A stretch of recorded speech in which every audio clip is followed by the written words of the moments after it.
Some say that Johann Sebastian Bach may be the grandfather of remixing, with his musical offering, a reworking of a theme from the King of Prussia, Frederick the Great, in 1747.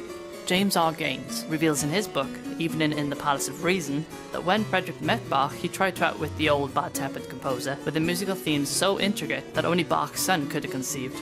The result is 6 variations, canon and fugues, one of the first accounts of a written remix.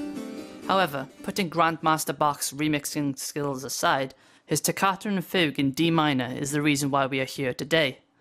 So let's fast forward onto the 20th century, where the advent of audio recording moves this musical reworking into new contexts.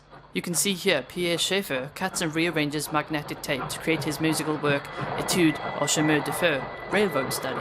Moving on, in the late 70s we have the beginnings of the dance remix as we know it today, with DJ Walter Gibbons cutting and looping audio tape, as well as using sound effects to create his remix of 10% by Double Exposure.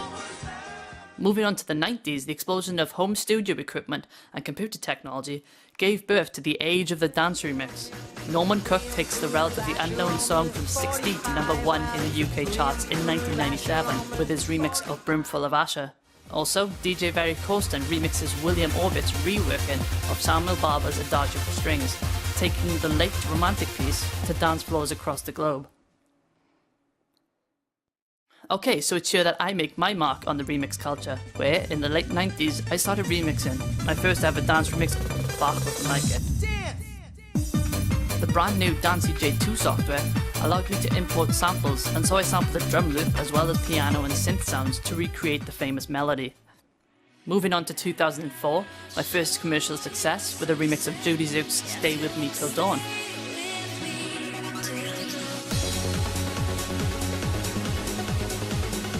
Then, my first acknowledgement by the dance remix community in 2005 from DJs and remixers from across the UK and abroad with my remix of Roberta Child's Dreams. Moving on, we have the Marvin Gaye remix, which failed to get sample clearance, and the Lamar remix, that was picked up by Sony as an official remix, although my credits don't feature on the release.